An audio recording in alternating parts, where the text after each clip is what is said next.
Sa ibang balita, sinimulan na ang special payout ng fuel subsidy para sa mga taxi driver. Inaasahang nasa 2,000 tsuper ang mabibigyan ng ayuda. Yan ang sentro ng balita ni Bernard Ferrer.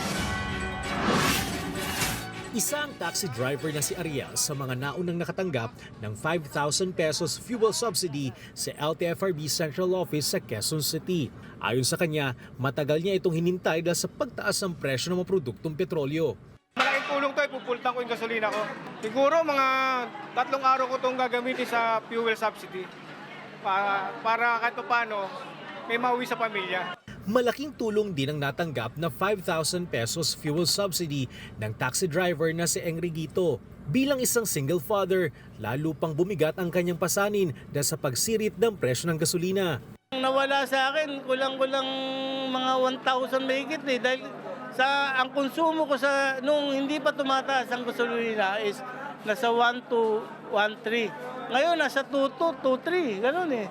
Sinimulan sa LTFRB Central Office at LTO Activity Center ang special payout para sa mga taxi driver.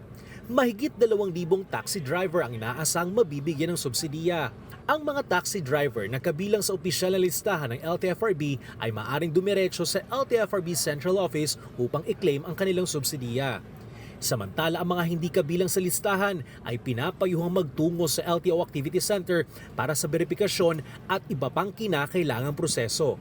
Pinapayuhan ang mga taxi driver na siguraduhin kumpleto ang mga kinakailangang dokumento bago pumila, kabilang ang original at photocopy ng Professional's Driver's License, photocopy ng ID ng operator na may 3 specimen signature, photocopy ng franchise at certification mula sa operator. Para sa mga driver na kabilang sa opisyal na listahan, hindi na kailangan ng certification mula sa operator. Sa kasalukuyan, patuloy na inaayos ng LTFRB ang kanilang master list ng mga PUV driver.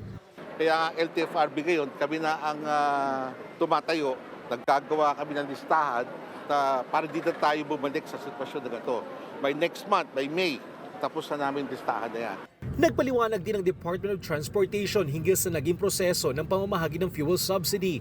GCash and e-wallet po yung una namin ginawa, pero may mga drivers po natin at saka yung mismong e-wallet companies, no, they're having a hard time verifying po yung if this is the same e-wallet account po. So might as well, sabi namin, para hindi na mag-antay yung mga tsuper and operator, we'll do a special payout. Tiniyak ng DOTR na ginagawa nilang lahat upang maipagkaloob ng mabilis at maayos ang tulong sa mga benepisyaryo. Dahil sa haba ng pila sa labas ng LTO, pinapasok na ni DOTR Secretary Giovanni Banoy Lopez ang mga taxi driver, lalo na ang mga senior citizen, na mahagi rin ng tubig at pagkain habang naka-standby ang ambulansya upang matiyak ang maayos at ligtas na distribusyon ng fuel subsidy sa gitna ng mainit na panahon. Bernard Ferrer para sa Pambansang TV sa Bagong Pilipinas.